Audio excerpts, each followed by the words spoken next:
राय study IQ में आपका स्वागत है। देखो जो हिंदी है, हिंदी कल से स्टार्ट की है मैंने। तो कल जो इंट्रोडक्शन दिया था मैंने हिंदी का, अगर आपने कल वाला इंट्रोडक्शन नहीं देखा है तो एक बार मैं रिवाइज करा दिया। तो कल मैंने क्या बताया था फर्स्ट वीडियो में। देखो सबसे पहले बिल्कुल बेसिक से स्टार्ट करेंगे, किया है बिल्कुल बेसिक से। बिल्कुल फर्स्ट चैप्टर भाषा का परिचय, यानी हिंदी भाषा। तो भाषा होती है, भाषा है वो भाष धातु से बना है, जिसका भाष धातु का जो शाब्दिक अर्थ होता है क्या होता है, बोलना या अपने भावों को प्रकट करना। क्या होता है, अपने भावों को प्रकट करना है। जो अपने भाव हैं, भावों की जो अभिव्यक्ति करते हैं, किसी के सामने रखते हैं अपने भाव या विचारों को, तो वही क्या है, किसका प्रयोग करते हैं, भाषा का। तो भाषा एक प्रकार का साधन या माध्यम है जो हमारे भावों और विचारों को आदान प्रदान या लेन देन का कार्य करती है। विचारों के आदान प्रदान का माध्यम क्या कहलाता है, भाषा। अगर आपको नोट्स बनाने पड़ेंगे तो लिखा है मैंने, ऐसे ही बना लीजिएगा। विशेषता क्या होती है कि भाषा कोई व्यक्ति पैदा होते ही नहीं सीखता है, वो जब समाज में रहता है, सामाजिक प्रक्रियाओं के द्वारा, समाज से अंतः संबंध के माध्यम से क्या भाषा को सीखता है। तो भाषा क्या है, अर्जित संपत्ति है, खुद के द्वारा कमाई हुई संपत्ति है, ना कि जन्मजात। भाषा जन्मजात नहीं होती है किसी की, यह सामाजिक प्रक्रिया द्वारा सीखी जाती है। भाषा एक परिवर्तनशील होती है, जैसे भाषा का स्वरूप हमेशा बदलता रहता है। जैसे जैसे एक कहावत है कि कोस कोस पर बदले पानी और चार कोस पर वाणी। तो भाषा का कोई अंतिम रूप नहीं होता है। भाषा को अनुकरण के द्वारा कैसे सीखते हैं, अनुकरण मीन्स होता है, अर्थ होता है अनुकरण का, के जैसा कहना। जैसा आप करेंगे, अगर आपके छोटे बच्चे ने देखा होगा, वैसे ही वो आपकी क्या करते हैं, नकल। अनुकरण होता है क्या, नकल कहना।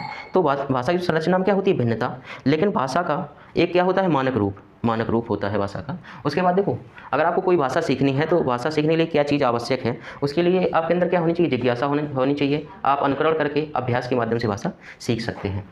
अगर भाषाई कौशल की बात करें, भाषा के कौशल कौन कौन से, भाषा के कितने कौशल होते हैं, कल बताया था मैंने। भाषा के कितने, 4 कौशल होते हैं। सबसे पहले कोई व्यक्ति क्या करता है, सुनता है किसी बात को, उसके बाद बोलता है, फिर पढ़ता है, फिर क्या करता है, लिखता है। लिसनिंग, स्पीकिंग, रीडिंग और राइटिंग। अब देखो भाषा के कितने प्रकार होते हैं। जो हम अभिव्यक्ति है अपनी, वो हम कितने प्रकार से रख सकते हैं किसी के सामने। तो वो हम अपनी भाषा कह के, यानी कि मौखिक रूप से किसी के सामने बात करके मौखिक रूप से कह सकते हैं, लिखकर कह सकते हैं, या संकेतों के माध्यम से कह सकते हैं। आपने एक चीज़ देखी होगी, सांकेतिक भाषा में जो चौराहा होता है, चौराहा पे मिलता है क्या, ट्रैफिक पुलिस। ट्रैफिक पुलिस क्या करता है, ट्रैफिक पुलिस गाड़ियों को आने जाने के लिए क्या करता है, सीटी बजाता है, इशारे से बात करता है। तो वो क्या है, सांकेतिक भाषा का प्रयोग कौन करता है, ट्रैफिक पुलिस। और कल जो मैंने एग्जाम्पल दिया था, अगर आपने वीडियो देखा है तो आपको याद ही होगा। इसमें क्या आमने सामने बात होती है। जो सबसे कठिन भाषा है वो कौन सी है, सांकेतिक वाली। सांकेतिक वाली समझ में नहीं आती है। जैसे इमोजी वाली, वो हकीकत में नहीं समझ में आती है। मुझे नहीं इमोजी मतलब नहीं पता चलता ये किसका, इसका मतलब क्या, इसका मतलब क्या है, खुद में नहीं पता रहता है। और लिखित भाषा क्या है, लिखकर। देखो ये था इंट्रोडक्शन कल वाला, वो मैंने रिवाइज कराया है आज। तो इसी क्रम में आज क्या स्टार्ट करेंगे, आज हम स्टार्ट करेंगे हिंदी भाषा का विकास। हिंदी भाषा का जो विकास है वो कैसे हुआ है, कहाँ से हिंदी का जन्म कहाँ से हुआ है, हिंदी भाषा का विकास। हिंदी भाषा का जो विकास है वो कैसे हुआ है, हिंदी भाषा का जो विकास है, हिंदी भाषा का विकास हुआ है किससे, संस्कृत से। किससे, संस्कृत। देखो जो वैदिक टाइम पे हमारी भाषा थी वो क्या थी, संस्कृत भाषा थी। कब की बात है ये, 1500 ईसा पूर्व से लेकर 500 ईसा पूर्व तक, ठीक है। तो संस्कृत थी, उसके बाद में पहले संस्कृत थी, उसके बाद संस्कृत 2 भागों में बट गई। जैसे एक घर में अगर 2 लोग हैं तो आपस में जब मतभेद हो जाता है तो दोनों लोग अलग हो जाते हैं, 2 भाई तो कभी कभी होता है अलग हो जाते हैं। तो ऐसी संस्कृत 2 भागों में बट गई। एक बन गया क्या, एक हो गई वैदिक संस्कृत, वैदिक संस्कृत, वैदिक संस्कृत, और एक बन गई लौकिक संस्कृत। 2 भागों में विभाजित हो गई, लौकिक संस्कृत और वैदिक संस्कृत में। वैदिक संस्कृत, वैदिक। अब देखो जो वैदिक संस्कृत थी ये किसकी थी, जो हमारे वेद लिखे गए, उपनिषद, वेद उपनिषद लिखे गए, ये किस में लिखे गए, वैदिक संस्कृत में।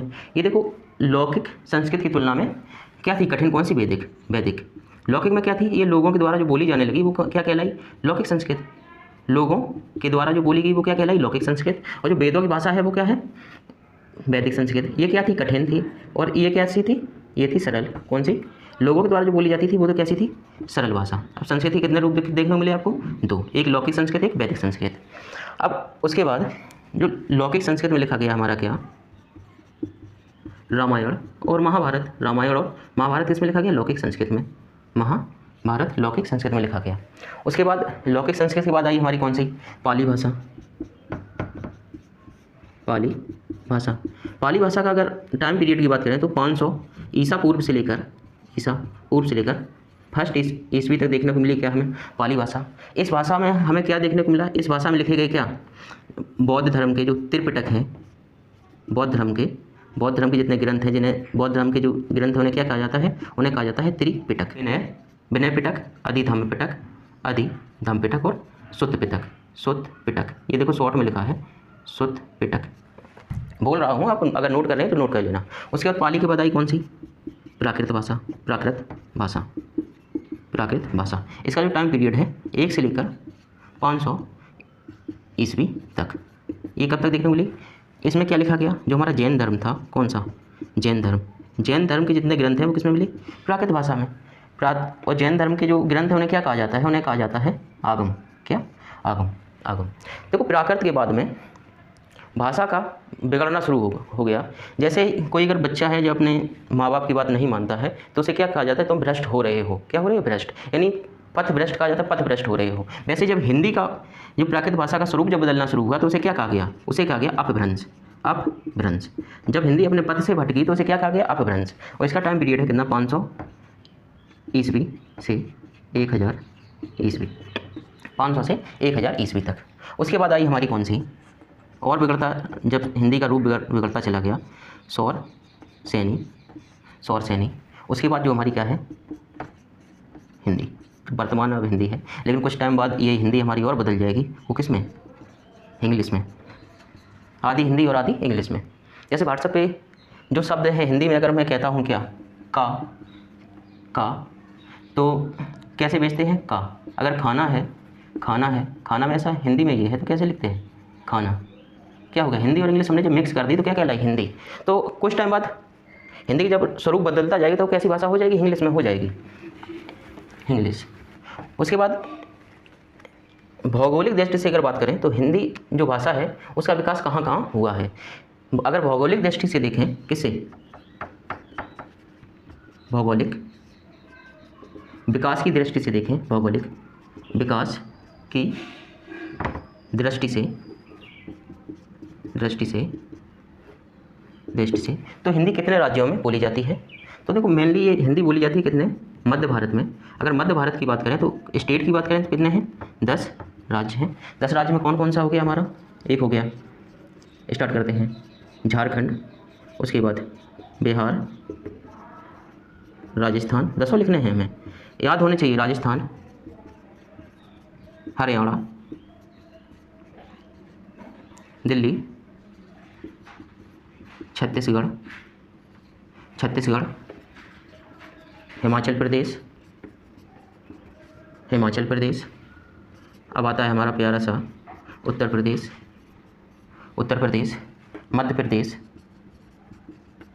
मध्य प्रदेश, उसके बाद है हमारा उत्तराखंड। कौन सा, उत्तराखंड। कितने हो गए, 3 4 5 6 7 8 9 10। अब देखो, आप कोई कमेंट में ये मत कहना कि मध्य भारत में कितने लिखाए हैं। आपने राज्य बोल दिया था, फिर आपने लिखा दिया दिल्ली तो क्या है, यूनियन टेरिटरी यानी केंद्र शासित प्रदेश है। वो हमें भी पता है कि केंद्र शासित प्रदेश है। मैंने ये कहा है कि 10 मध्य भारत में कितने, टोटल 10 हैं। अगर हिंदी भाषा की संविधान में बात करें कि संविधान में हिंदी भाषा का क्या स्थान है, संविधान में बात करें, संविधान में क्या है स्थान, तो अनुसूची, कौन सी अनुसूची 8वीं अनुसूची में स्थान दिया गया है किसे, 8वीं अनुसूची में स्थान मिला है किसको, 8वीं अनुसूची, 8वीं में हिंदी को स्थान दिया गया है। इसमें कुल भाषाएं कितनी हैं, 22 भाषाएं हैं। अगर भाग की बात करें तो संविधान का जो भाग है कौन सा, भाग 17 है। इसमें क्या कहा गया है, हिंदी के बारे में बात है की गई है। और हिंदी हमारी क्या है, राजभाषा है। अब देखो हिंदी का संबंध किससे है, 8वीं अनुसूची से, कौन से भाग से, 17वें भाग से। अनुच्छेद का अगर कोई पूछे कि संविधान में किस अनुच्छेद में हिंदी भाषा का जिक्र हुआ है तो कौन सा, 343 से 351 तक। कहाँ से, 343 से 351 तक इसका जिक्र हुआ है हिंदी भाषा का। अब तो एक चीज़ है, आपने सुना होगा, एक चीज़ क्या होती है, बोली। एक होती है क्या, बोली, एक होती है बोली। उसके बाद आती है हमारी क्या, भाषा की बात आती है। एक होती है क्या, नाम सुना हुआ क्या, मातृभाषा। मातृभाषा, मातृभाषा के बाद होती है हमारी क्या, राजभाषा। राजभाषा, राजभाषा के बाद आती है राष्ट्रभाषा, राष्ट्रभाषा, राष्ट्रभाषा। अब देखो बोली का क्या होता है, बहुत कम क्षेत्र, बोली का जो क्षेत्र रहता है हमेशा क्या रहता है, सीमित क्षेत्र में बोली जाती है, सीमित क्षेत्र में बोली जाने वाली क्या कहलाती है, बोली। एक सीमित क्षेत्र में जो बोली जाती है, उस जो सीमित क्षेत्र में बोली जाने वाली भाषा का स्वरूप है वो क्या कहलाता है, बोली कहलाता है। उसके बाद अगर बात करें अब ये अगर कोई बोली है, अगर सीमित क्षेत्र से अगर ज़्यादा बढ़ रही है, ज़्यादा अगर फैलाव उसका बढ़ रहा है, ज़्यादा एरिया में है, अगर ज़्यादा क्षेत्रफल में बोली जाती है तो क्या कहलाने लगती है, भाषा। अगर ज़्यादा क्षेत्रफल में कोई बोली अगर बोली जाने लगे तो वो क्या कहलाती है, भाषा। उसके बाद आती है हमारी क्या, मातृभाषा। मातृभाषा है क्या, जो माता के मुख से सीखते हैं। यही होता है कि माता के मुख से सीखी जाने वाली, माता के मुख से सीखी जाने वाली क्या कहलाती है, मातृभाषा। देखो जो अपने भाव हैं, अब मैं अपनी बात करूँ खुद की, तो जितना अच्छा मैं अपनी मातृभाषा में बोल सकता हूँ वो और कोई भाषा में नहीं बोल सकता। जो हमने अगर बचपन से अगर कोई भाषा पढ़ी है तो उसी भाषा में बोलूँगा, तो क्या है हमारी मातृभाषा। मातृभाषा क्या है, और सबसे बढ़िया जो अपने विचारों को अभिव्यक्ति का सबसे बढ़िया माध्यम होता है, विचारों की अभिव्यक्ति का जो सबसे मजबूत माध्यम है वो कौन सा है, मातृभाषा। हम मातृभाषा में जितनी अच्छे से समझा सकते हैं वो और कोई भाषा में नहीं समझा सकते हैं। अगर मैं अब देखो बात करते हैं क्या, राजभाषा। जो राजकाज की भाषा है, क्या, राजकाज यानी कि शासन प्रशासन की जो भाषा है वो क्या कहलाती है, राजभाषा। और राष्ट्रभाषा क्या होती है, जो संपूर्ण राष्ट्र, अगर पूरा देश है, संपूर्ण राष्ट्र द्वारा बोली जाने वाली भाषा क्या कहलाती है, राष्ट्रभाषा कहलाती है। अगर कोई किसी देश में, पूरे देश में अगर बोली जाती है क्या, अगर मान लो पूरे देश में अगर हिंदी बोली जाने लगी तो राष्ट्रभाषा कह सकते हैं, लेकिन प्रेजेंट टाइम पूरे देश में केवल हिंदी बोली जाती है, नहीं बोले तो क्या है, केवल जो राजकाज की भाषा है, अगर संविधान में जिक्र है तो क्या है, केवल राजकाज की भाषा क्या है, हिंदी है, ना कि राष्ट्रभाषा। क्वेश्चन बहुत बार आया है कि हिंदी कैसी भाषा है, राष्ट्रभाषा, मातृभाषा या राजभाषा, तो कौन सी भाषा है, राजभाषा। उसके बाद आता है हमारा क्या, एक चीज़ सुना होगा क्या, लिपि क्या होता है,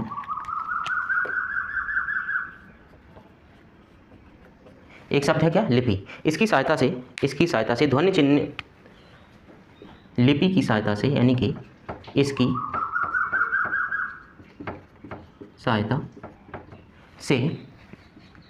सहायता से ध्वनि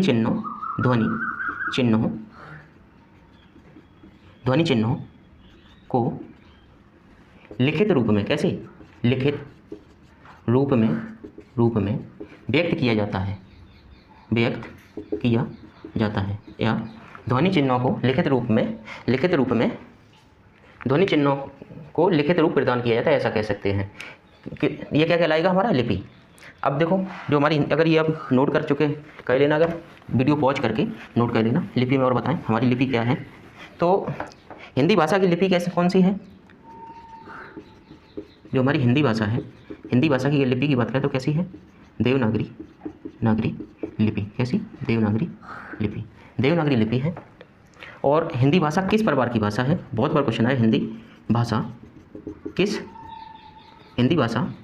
किस प्रकार की भाषा है, तो ये है भारोपीय परिवार की भाषा